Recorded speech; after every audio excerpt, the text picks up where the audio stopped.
welcome to this very special live podcast. My name's Tim. I'm the founder of Your Basket is Empty. We are equal parts consulting and content. On the consulting side, we work with digital agencies, help them scale and sell ultimately.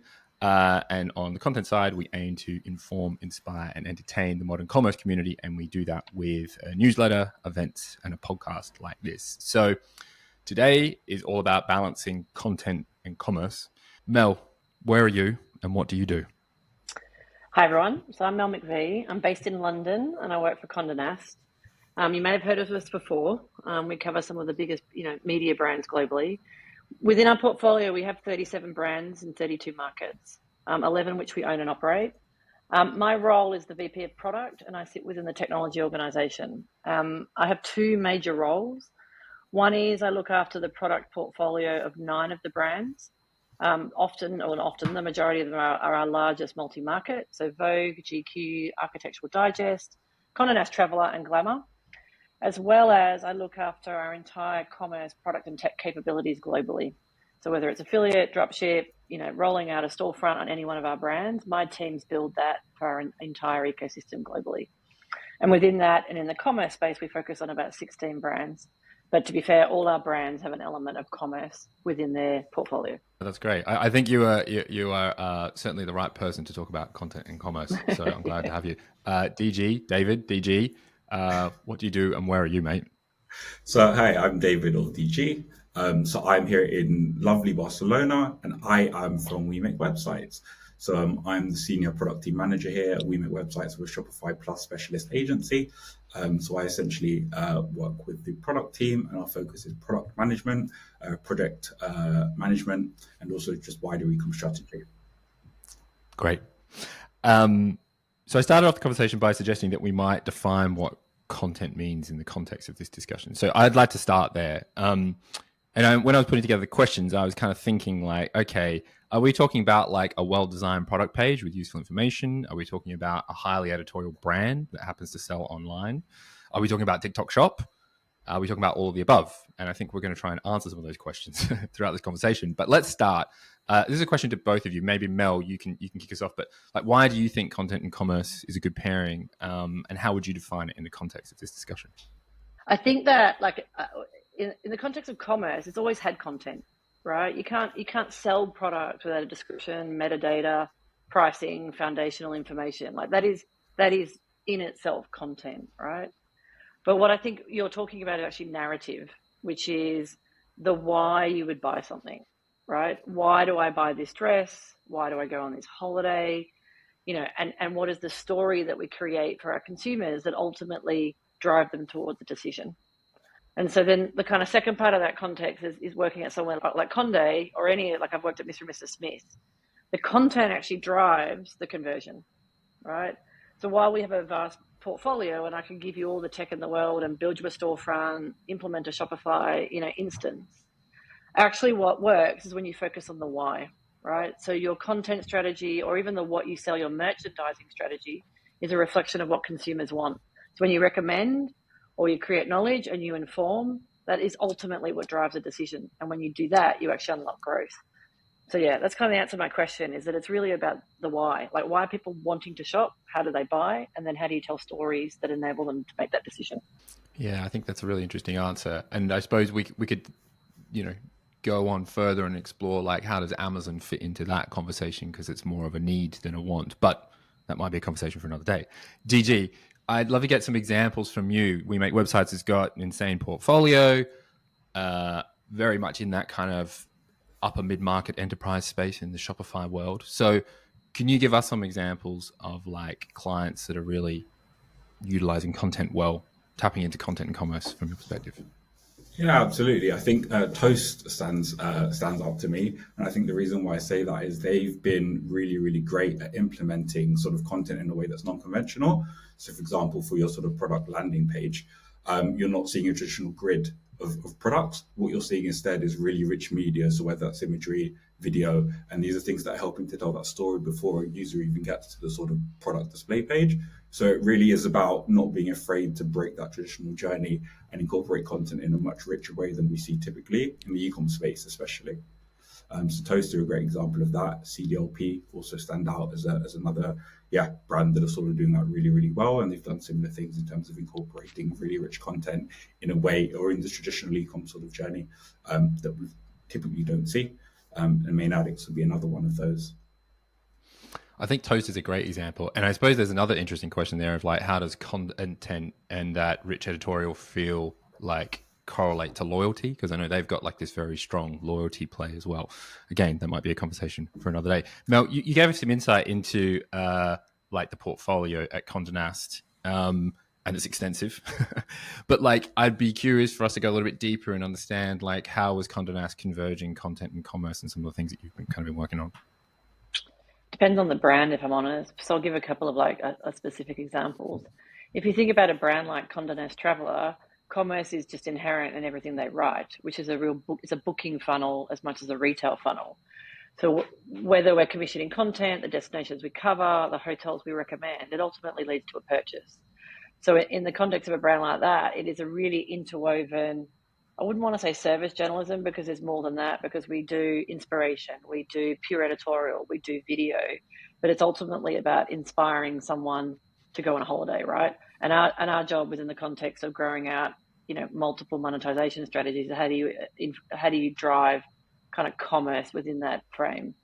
If you look at a brand like Vogue, it's slightly different. Vogue is one very small, like Vogue commerce is an incredibly fast growing area for us, but are really, really small in the context of the entire ecosystem of Vogue, because Vogue is still predominantly an advertising-led business. But where we see the intersection is that if you're looking at fashion, it still has a similar like intent to buy, intent to shop.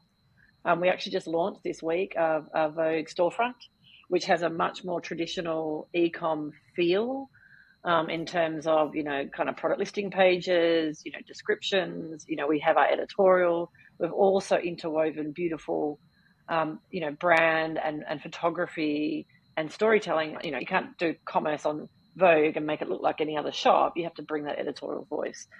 But it isn't the core focus of what we do. It's just an addition to already what we're doing across Vogue globally. I'd love to continue on that line of discussion there. So like I interviewed Amanda Hesse, who's the founder of Food 52 on the pod, and I was surprised to learn that, they're primarily a content business, right? But their commerce component, which came much later, was actually an idea from the outset. And like, I'm curious from your perspective, Mel, like, what do you think about this? Do you think it's better to have a commerce play at the outset of a brand that is primarily editorial, or is it better to come later? Can you think about them in an isolated way, or do they need to be kind of thought about together? I think they need to be thought about together, but it depends on the maturity of the brand. Like, I mean, Conde didn't start, many moons ago with the context of doing commerce. It was a magazine that had ads on the page, right?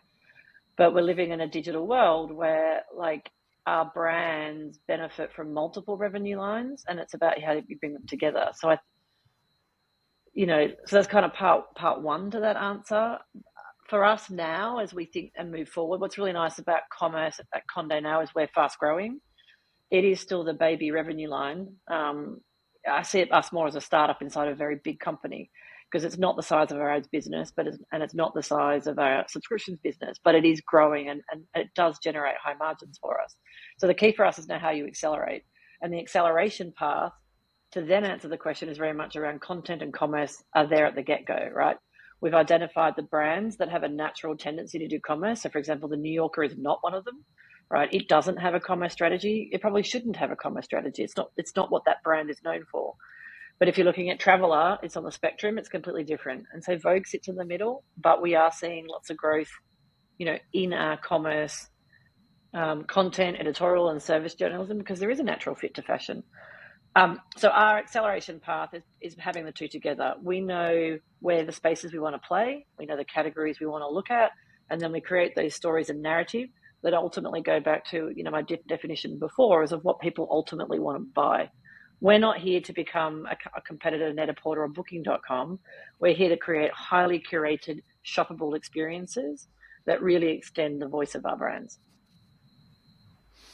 And just to stay on you, DG, I'm going to get to you in a sec. The commercialization piece I'm really fascinated about, and maybe this is some advice to people in the audience that are looking to do something similar, but like, how do you guys think about the sales channels or commercial channels, right? In terms of like, say, D2C or affiliate? Is it better to start with one or the other? How do you guys think about it? People like to think of them as a silo, but actually they work together as the sum of all parts, right? It's still one brand. And most brands monetize in multiple ways, right? We can monetize through partnerships, we can do traditional affiliate deals, we can do retail media. It really also depends on the client. So, again, where we're seeing success and like commerce is still relatively new to Conde. It really only accelerated in the last 3 years. But when you put the commercial business alongside the commerce business, they enhance each other, right? So our ability to if you're going to speak to Gucci or Balenciaga, they want to talk to us about both opportunities, right?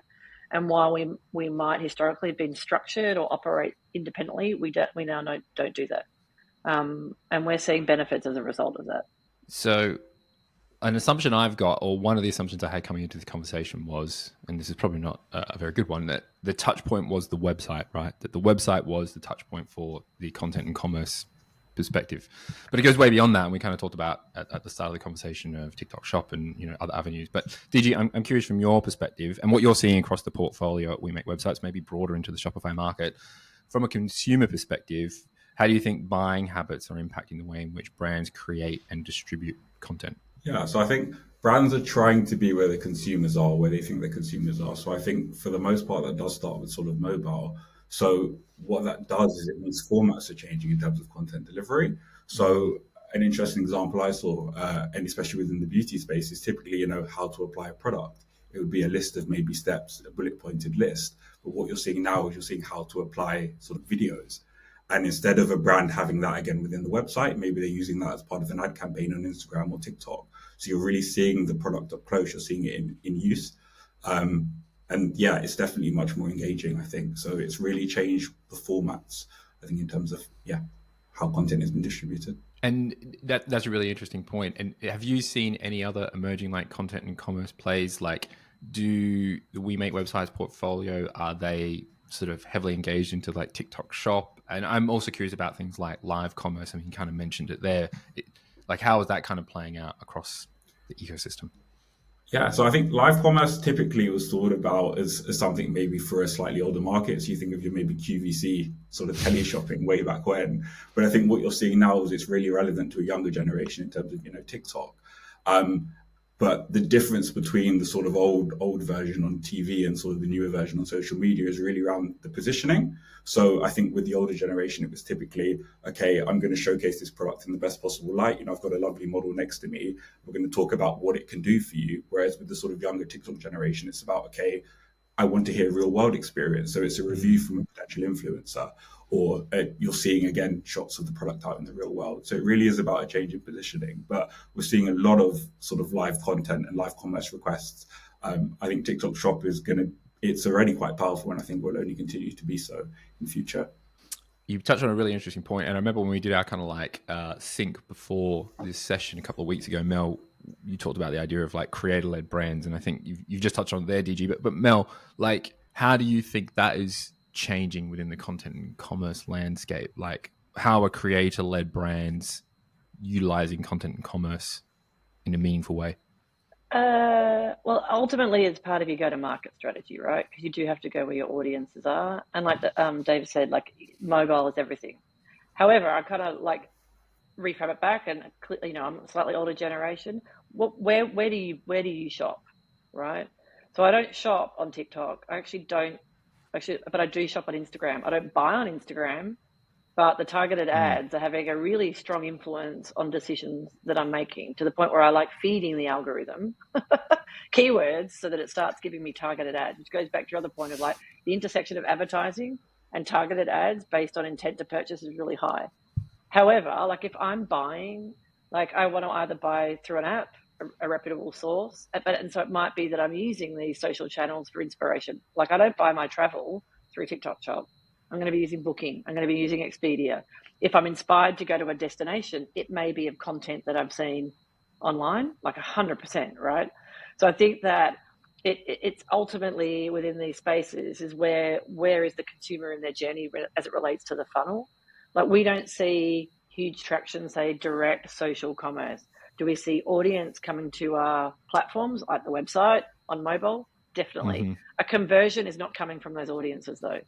A conversion is coming from the loyal and still, and it will shift, a very SEO-driven audience, which is then intent-driven, keyword-driven, as opposed to that serendipitous beauty creator-led. The interesting space, I would say, personally, from the creator side, is then just it's no different to being an editor. It's going to come down to influence, right? Mm-hmm. You basically creating a position and a story for yourself that's ultimately an element of curation. But everyone's trying it. So if I'm looking at it, I still think it's a slight QVC model. There are a lot of people hocking a lot of stuff online. Do you trust that person? Do you not? But this is where our brands really start to come into play, because I look at all these people. I don't know who they are. I don't know their reputation. I don't know if they're being paid. I don't know if it's sponsored. The benefit actually of publishers at the moment is that, ironically, the legacy and the history of our brand equity is having an impact on purchasing. So it gives us also the right to play in this world, because people do trust our editors. They do trust our writers. That's the beauty of our brand. So our curation is why we're growing in commerce, right? We don't just promote everything, right? I suppose, well, that opens up a slightly interesting question. So how do you guys think about using influencers or UGC at Conde Nast? Is it something that is with your brand partners and it comes with the deal with them, or do you use them yourselves? And how would you go about well, it? we do, because we have a whole lot of franchises that aren't commerce focused, but beauty secrets with models on Vogue. We do a whole lot of collaborations on Allure, CNT. So we're often using, industry specialists, influencers, etc., to talk about our products. But if I go then on the creator side, there's a whole lot of rights management and kind of talent management that you have to factor in. We are still editorial-led brands. So the moment you get into commerce, it changes the nature. Is it editorial or is it commerce, right? How are we partnering with our talent? Which is, that's a whole nother conversation within that, but we're definitely exploring it. And, often with if you look at GQ, you look at Vogue, there's a lot of video generated content that's through influencers, actors, people who are specialists in those areas. I appreciate it is another topic of conversation, but just to touch on it briefly, there is it quite a legal consideration? Is that what you're talking about there? Is it difficult from a contractual perspective? Well, it's just the fees they charge, right? Paid per post. Like it gets really down to expensive. Right. It gets expensive, right? So then our thing is when you're costing that out, like, are we going to see a return of investment? I mean, this is just pure mathematics, yeah. And in some cases, we do it for brand awareness, so it's an audience play. But ultimately, and we will definitely be exploring this in the future, because this is where the industry is going to an extent. But then, the onus back on the creators, they will need to show ROI, right? Like, part of that, it's a two-way marketplace where everyone's a win-win. But ultimately, loads of people are offered to promote products to help grow their influencer brand. But ultimately, brands like us, we want to see a return of investment. So I don't know if you're going to be working with Logan Paul anytime soon. Maybe not. Yes. Anyway, that's a topic for conversation. I want to sort of park the business side of it, and I want to get into more of the technical and kind of design perspective. DG, so I know from experience that content and commerce in the context of our discussion can be hard to deploy. It's not easy. I'm like high level, right? Obviously, each brand is different. Primarily the tech stacks might be a bit different, although Shopify, maybe core component across the We Make Websites portfolio. Talk us through the kind of the technical considerations like a brand should consider when they're thinking about heavy content and commerce sort of play. Yeah, I think the first question to maybe ask yourself if you're a brand is, do you have any existing architecture? And if so, is that bespoke? So an example of this would be a brand that, has a ton of content. It's on a very bespoke platform that they had for a while, but that might mean then it's difficult to integrate with commerce components. So it really is around discussing or sort of evaluating what you have currently. How easy is that to integrate with? I think if you're looking or you're coming at it from a clean perspective where you don't have anything existing in place, look towards platforms that are potentially SaaS-based. And these are things that, have integrations with other platforms. So you can use potentially a Sanity as a CMS alongside your Shopify to pump that content into your e-commerce store. So it really is this, evaluating sort of where the content is or what existing architecture you have and what that looks like from an integration perspective. That's probably the biggest thing and where we see the most sort of pain in that journey for most brands. That was a very slick plug for our sponsor, Sanity, of this discussion. That was very good. The other piece to it, I think, is people, right? So Mel, I'm curious from your perspective, Conde Nast, huge brand, huge portfolio of assets. What does your team look like? And I suppose if a brand was serious about content and commerce, maybe not at the Conde Nast, level, but wanting to move towards that, do they need an army of content writers, producers, and creatives? Like, talk us through your team. Commerce? No. So, my team's product and tech. So we're a highly matrix organization, but within the commerce portfolio, there are 3 dedicated product teams building out capabilities, features, components that support the commerce business, all the way from data, the user experience, all the way to data feeds and ingestion. If you think about the commerce business overall, each brand has dedicated commerce writers and editors, and then they tend to work, within the ecosystem of brand of like other producers, content creators, and a variety of elements. But a lot of our commerce content, it will be written by the editors, but say a lot of the image source material, and so forth will be sourced with the partners, right? Product images, stuff that we might take from stock, because again, we have to be careful of the legality of putting a model next to there's quite a lot of constraints actually in the media environment of how you put content actually next to commerce. And then when we have budgets, we'll commission, right? So Vogue just commissioned a whole range of like photo shoots to help launch the storefront, which are lovely. It really intersects that kind of Vogue voice and brand and vision, but also that real feel, getting ready, runway, behind the scenes kind of vibe, right? And you'll see that when you start to look at our curated collections. I want to go back to the technical component for a second. DG, we talked about like the sort of initial considerations if you're thinking about content and commerce, but Shopify's got a lot of editorial function kind of baked into it, right? But I'm curious how you guys, well, what is that functionality first off, and how good is it? And then how do you guys help brands like customize that? And I'm going to get onto a headless question in a second, but I want to focus on Shopify core for the moment. Yeah. Sure. So I think out of the box, Shopify has really excellent blog functionality. So most brands can switch this on, and you can start generating sort of editorial articles without any sort of need for any sort of custom intervention. I think where we make help is essentially we can look at supporting by building richer media containers. So an example of this would be, instead of you having a standard article layout where you've got some text and an image, maybe some more text, we can look at differing sort of column layouts. We can look at multiple images. We can look at transitions. We can also look at things like shoppable components. So, okay, you've got this editorial section, but now you can shop directly from the blog, for example. Right. We've covered off Shopify core, and all the Shopify core heads are going to be incredibly pleased. Let's go into the headless and composable space. So I'll start with you, DG. From your perspective, if a brand is really, really serious about content and commerce, do they need to be thinking or implementing a headless / composable architecture? Not necessarily. I think it depends on what your content is. So if you're using an existing sort of CMS that's SaaS-based and it has an integration with an e-commerce platform, we can look at utilizing that integration to pump that content directly into the e-commerce front end. So we can keep it traditional in that way. Where headless helps is really for true flexibility. So again, it depends on how you want to present that content from a front end perspective. If you're looking for total customization, headless is generally the way to go. And also sometimes there will be benefits around sort of speed and delivery of content if you take that approach. And then Mel, I want to switch over to you. I'd love to get your take on generally composable headless in the context of Conde Nast and how you guys have thought about it. But I'm probably more interested in your decision-making process around that and how you make technology decisions at Conde Nast, how you assess the market, how do you decide whether to build or outsource, without getting too sensitive in terms of information, but, high level. Yeah, I think I would actually be really honest and say we're still very early in our commerce journey. Our platforms are built as editorial platforms for editors and writers to support an advertising business.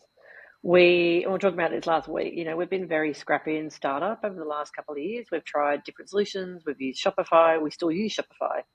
We've built our own integrations. We are using commerce tools to kind of power, our PIM. But at the same time, we're at a point now that like for us to scale, we're going to slow down to speed up and relook at our kind of approach, because we're a bit, personally, we're a bit slower to build than I would like. But we're basically building a white label solution that any brand can use, right? So the way we deal with our shopping channel, which is effectively our shop, how we build our storefront, it is built into our current own proprietary system. and it's just a series of templates, components, features. You get your product listing page, you have product detail pages. We have those capabilities, but we've made a decision to bring it really close to the editorial process rather than what a lot of brands do, which is put a subdomain Shopify off to the side. We do also do that, but it's very hard to do funnel kind of optimizations in that context.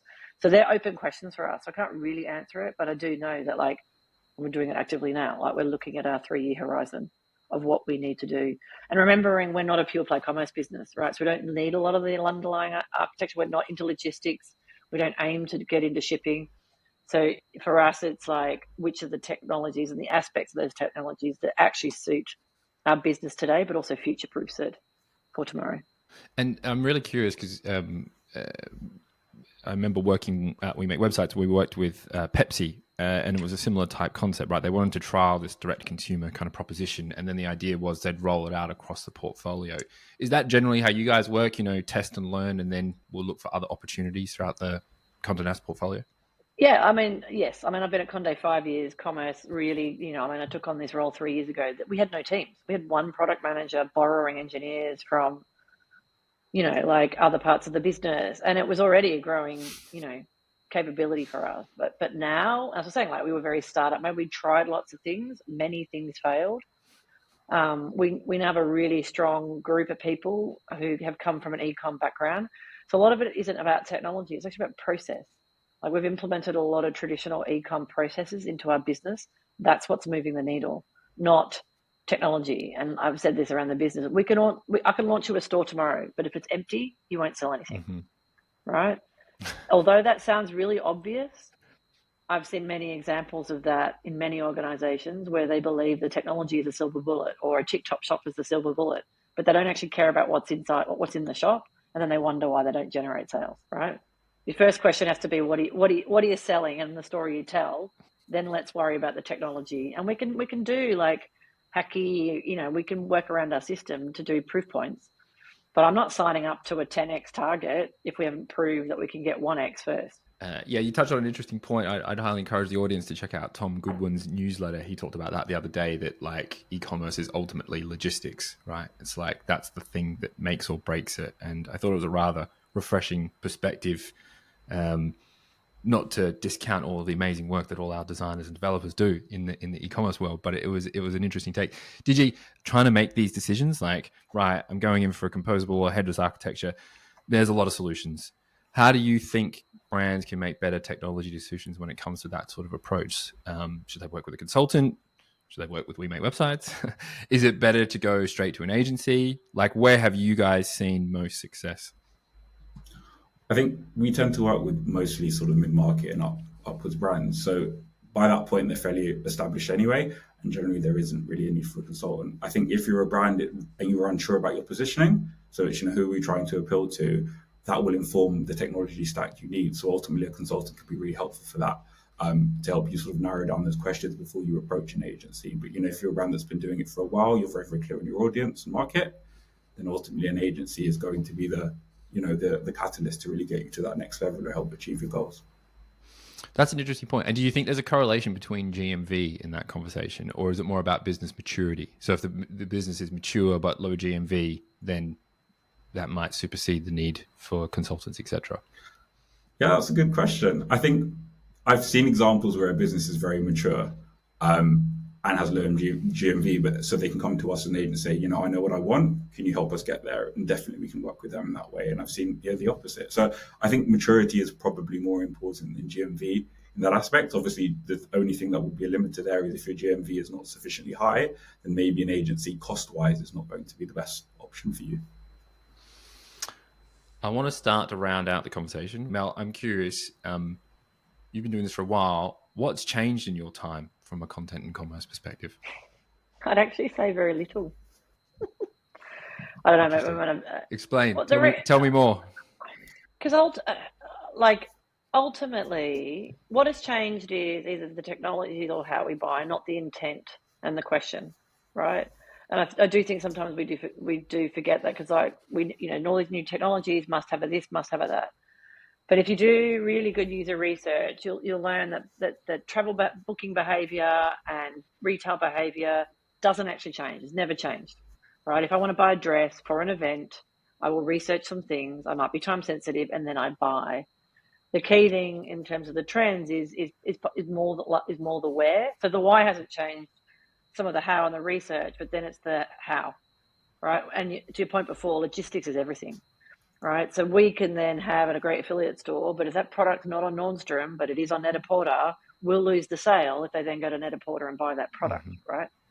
And I think that what's changed is speed. Can I I still have the same decision, but I want to do it tomorrow.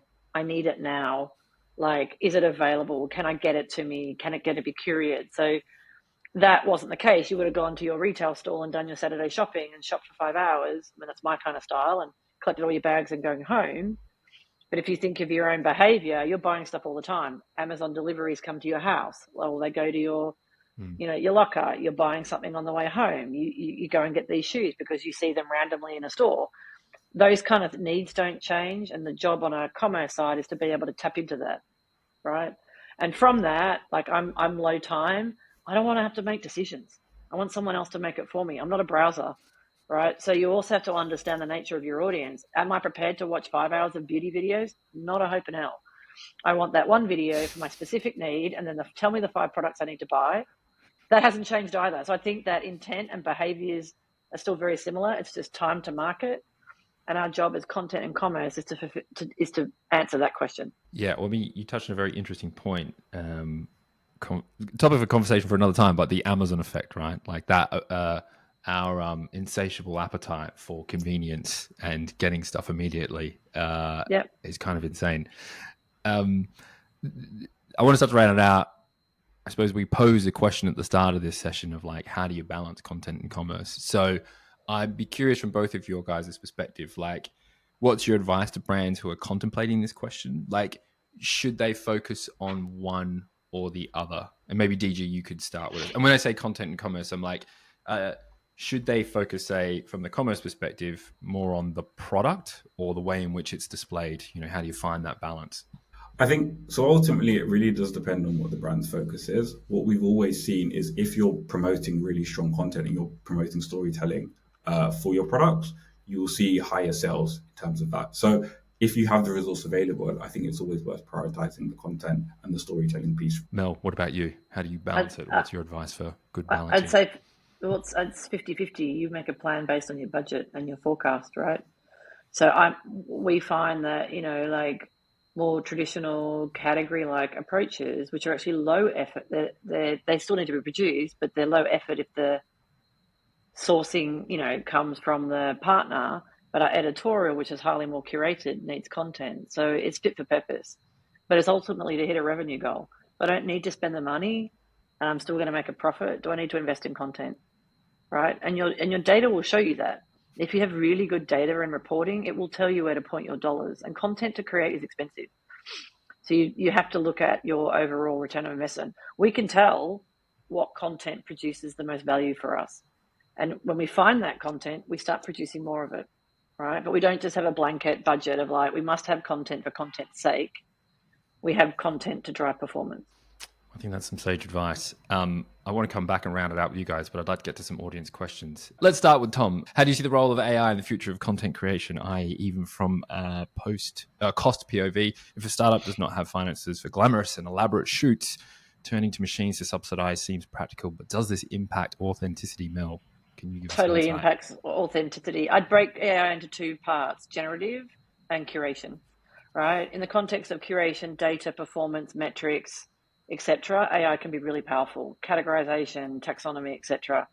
I would be mindful on the ethics of using fine, use models that don't exist, but that also works if your brand can follow that path. Not all brands could. We wouldn't do it. We don't want to do it, right?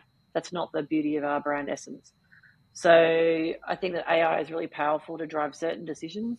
On the generative side, I think it's just an open topic, right? What appetite does the audience have? I personally, would feel very kind of like sold down the river if I found out that products that I thought looked a certain way were AI generated and they weren't real. So makeup or clothing, where I had a perception of how it was going to look because it was an illustration, for want of a better term. and it's not real, because then it's not logistics. It's not what comes in the box. If the gap between the image and then the product that you got in the post though was quite close, you'd be okay with it. I don't know, but I have a love hate. Yeah, I mean, I get it for speed, but I just don't. I want to have an element of authenticity. I sit on the editorial sort of side of that conversation, and as a technologist who really loves AI from a machine learning taxonomy back end, but like, you know, it has bigger ramifications, not just to do with your revenue and commerce, but that's a whole other conversation. Looks like we've got a series of conversations that we can take from this discussion, which is good. Look out for more live podcasts, everyone. DG, from your perspective, talk us through maybe not AI in general, but like using AI to power content. Yeah, so I think, it helps with efficiency, really. I think that's the most point. An example of that would be, so Amazon, they've recently launched sort of AI product and AI generated product descriptions. So, if you're someone trying to sell on Amazon, that will save you a ton of time. They argue that obviously their algorithm can identify, which keywords and things you need to ensure that your description is going to capture or captivate the audience the best. That could potentially be helpful for your brand. But again, what do those descriptions look like? Are they going to sound fairly robotic or very generic? So there will be an impact there if it's something that doesn't matter to you as a brand, and it's, it's a time-saving effort, then that's fine. I think similarly with sort of any sort of imagery generation. So, you can use tools such as Midjourney to create imagery for your sort of products or content. But again, it's an algorithm, right? So what's the quality of that algorithm? Is it sourcing everything? And essentially you're going to get something that's maybe a jack of all trades, but master of none, something that generally appeals to most, but it's not great. What does that mean then if you're a niche brand and you have a very specific market and you need to dedicate your sort of content or product to that market? Will it work in that scenario? Just to add to that, sorry, is that if everyone is using AI, which is also based on like the median average of everything, it'll all start to be the same. So even if Amazon is saying AI will help you rank, well, if all your competitors are using the AI as well, you're effectively writing the same thing. So what will swing back in that pendulum is editorial voice, right? So it goes back to the where do you invest? You invest in that niche of authenticity that you can afford. Let AI do the efficiency stuff, but don't let it do your brand, right? And the two combined will give you that richness and ultimately your sales. I agree. I reckon get your heads out of bloody ChatGPT, get an SLR and start taking some snaps. Rachel, should e-commerce agencies be involved in social media strategy or content strategy overall, considering social media is another sales channel? DG, maybe you can take this one first. I think typically when you look at any sort of study, there's always a benefit to vertical integration from an efficiency perspective. So I think having an agency that can also maybe not necessarily lead, but advise upon your social media strategy would help just for overall alignment. So there's definitely a benefit there. And I think there should be some involvement from this end. What about you, Mel? How do you think about just generally using agencies at Conde Nast? I'm going to take the agency out of it by saying your e-commerce team should work with your social media team, right? The reason for that is if you're creating a funnel strategy, whether it's newsletter, direct, social, you're all feeding into the same pipeline, detail page, listing page, etc. So it shouldn't be off to isolation. Also, they should be sharing assets. For us, our social, when we do a campaign like on Vogue or CNT, the social assets will be on our website, they'll be on TikTok, they'll be on Instagram, and they'll be on Pinterest, right? And then we can also track where our audiences are coming from and then direct any dollars paid or otherwise, or more content on social if we see that it drives traffic. So I would do a fully integrated 360 plan. If you need to use agencies, yes, but some teams will be in-house based on the size of your organization. This one's from Addison. I love that Mel was speaking about the why. How do they find this out for their media platforms, for their brands in order to create content? We run a very traditional now eComm trade format, right? So think bottoms up and top down. So we have a very top down forecast model in terms of just the overall kind of position of where we want to land, but data is driving our decisions.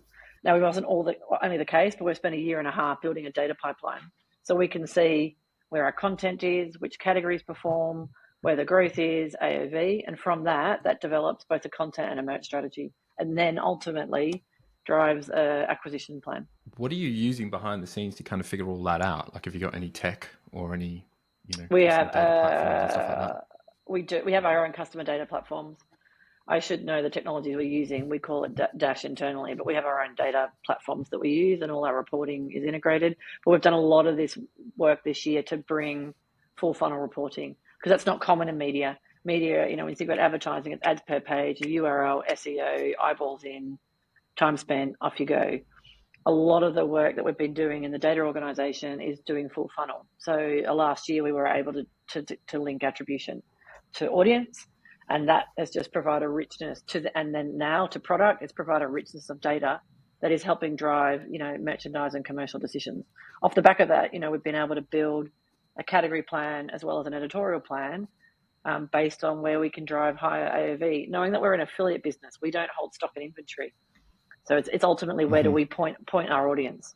Andy says, in terms of content and storytelling, do the panel think brands are missing out on live shopping in terms of leveraging this for individual or reactive experiences rather than solely as a broadcast channel? DG, what do you think about that? I think so. What you'll tend to find is generally if there's some interaction available with an audience, that can really help to drive what you're selling. So solely if it's just a broadcast and it's, again, we're going to project, what our vision is here and this is the product without any sort of interaction or feedback, ultimately you're going to be limiting your opportunities as a brand. What do you think, Mel? Well, I think that live shopping has to fit for your brand, right? And it does. For a certain lot of categories, it's really fit for purpose. The traditional kind of long form TV formats may be less relevant now. It should be part of an integrated marketing plan. But for a lot of providers and particularly content creators, it's actually their core business. They're effectively live shopping if they're doing a fitness video, or if they're doing it's depending on if you're a pure play commerce or you have a company that's content generated, of which commerce is one of your monetization models. That would then determine, is live shopping something that you need to do? This one's from Dan. How do brands strike a balance between driving conversion and maintaining an authentic brand narrative? Are we selling products, stories, or both? Maybe Mel, you can start us off this time. We're starting both. In the world of media, and I'm using the same brands, Vogue, CNT, etc. Our data will show us the destinations that we need to go, right? We've got to have content for London. We have to content for Barcelona. The richness, and we know that because it's where our audience is, our UVs. The editorial vision and brand essence will determine which hotels we promote, right? We're not just picking the 50,000 that the booking.com would have. We're now picking maybe 50 highly curated, products within that mix. So within that, our data is driving, we have a balance, we know what's generating, and then we look for those, we call it playbooks. We look for repeatable models. Right. So once we know how to do Paris, we can apply that to Madrid. We can apply that to London. We can apply that kind of paradigm to fashion. If we know that beauty is really important to us, but it's low AOV, but we're getting much richness, growth in fashion, well, then we'll focus on fashion. So it's really just ongoing trade, looking at what's the audience asking for, keywords, probably a bit more organic for us because we don't hold inventory. We don't just ship things, right? We're really looking for where audiences are trying to get advice from us, and then we try to monetize accordingly. You touch on a really interesting point, which we've not discussed, localized content, a bit of a sidestep, but how do you do that at Conde Nast? How do you create a localized experience? And we might get some insights from you. I know Shopify, that was a bit of a challenge, localized anything, but would you advise people to have local speakers? How do you make sure that there's relevant content on the ground? I would say you can't. So technically you can. Our whole thing is a toolkit. It's a playbook, right? We have repeatable formats where we can turn on technologies that enables the business to do what they do. So our technology capabilities work for traveler and fashion and beauty and gear, right? It's kind of agnostic and component based. When it comes to then localization, different sectors have different capabilities, but a lot of our partners offer localized links, but ultimately curation comes down to logistics, right? I'm not going to buy something from Nordstrom if it's going to take 2 weeks to deliver because I'm in the UK. So our job is to say, right, if we're doing a category based on, best jeans, it's really important that we do best jeans locally, because best jeans locally is for me getting it from Selfridges, but someone in New York getting it from Nordstrom. So the retailer that we pick, the distribution and the logistics method The curation might be the same. There is nuance because certain things aren't available in every market, but the overall strategy is the same. The technology is the same, but the execution will be different based on actually logistics. Who has it and what's the price point? And DG, just a quick one from you now to start to round it out. But is this a good reason to be thinking about headless, localized content? Is that one of the reasons why someone should do it? And what can Shopify do out of the box at the moment? I know things are sort of changing as the years go on. Yeah, no, absolutely. So I think in terms of Shopify and their international features, I mean, they've come leaps and bounds. So ultimately, if you're looking for translated content, content specific to market. So again, if you're looking, you've got a national regional holiday in one of your other markets, you need to display separate content from, your primary market. That's more than possible now.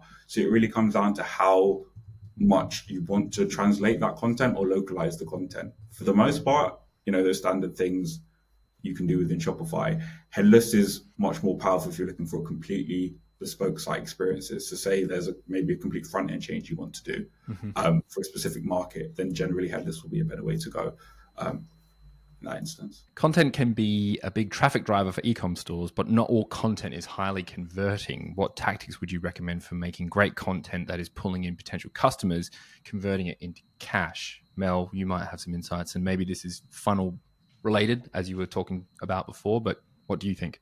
A number of ways. So in the context of, say, page design, we do a lot of work with SEO, schema, optimizations, the type of content that's going to rank, right? And then we find, repeatable patterns. I think that there's two types of content generation. There's the kind of lead gen, inspirational, knowing that some purchases take a while. And that's obviously a core part of our business because a lot of it's inspiration. Then we optimize based on trends that we see. But the challenge is that if you're only doing trends of stuff you create, you actually can miss trends that you're not creating content for, right? So we run experiments, we try different categories, and we learn by kind of putting things out to market without huge investment. And if it grows, it becomes something we invest in. And so, yeah, that's kind of the answer. The big thing for us, though, is the source of that traffic.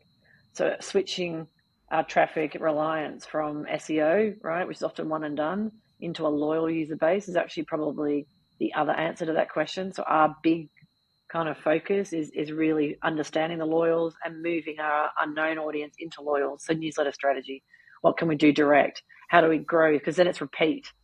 It's a higher cost of acquisition, right? If you have repeat customers, you have loyal, you have subscribers, then also you can start to develop programs and plans that are unique, that work for them. And by getting your early adopters and highly loyal, you ultimately will grow your audience base anyway. Right. Final question to you both. DG, we'll start with you and then we'll move to you, Mel. What is your top piece of advice for somebody that's embarking on a content and commerce journey? I think for me, it'd be don't be afraid to break convention. So with anything, you can test it, you can roll it out in phases. So again, it might be, okay, how do we integrate content in a greater way to our e-commerce platform? Let's look at maybe deconstructing that core journey and testing a few things. We can maybe test a subset of users to see what the feedback is. And if, works great, let's roll that out to the entire site. So it really is about that in terms of if you want to make an impact. That for me would be my top piece of advice. Sage advice, DG. Mel, what would you say? I echo that, but I would say really understand your audience and their decision-making behavior, not just their desire to buy, but literally why they buy, how they buy, where they buy. Once you know that, you'll know what product you need to sell, what content you need to write, and what channels you need to distribute from. Because ultimately, you want them to trust you and your advice and your content, and then buy the thing that you recommend. So it's decision-making behavior that you need to really understand. I think that's equally sage advice. Right. I think that's a great way to end the podcast. I hope that everyone now has a much better understanding of how to balance content and commerce. Before we go, a quick shout out to our sponsor, Sanity. Also, a very, very big thank you to the We Make Websites team who were instrumental, especially Freya, in putting this live podcast on. Thanks, everyone, for joining me, and a big virtual round of applause. I know we can't hear you all, for DG and Mel. Thanks, folks.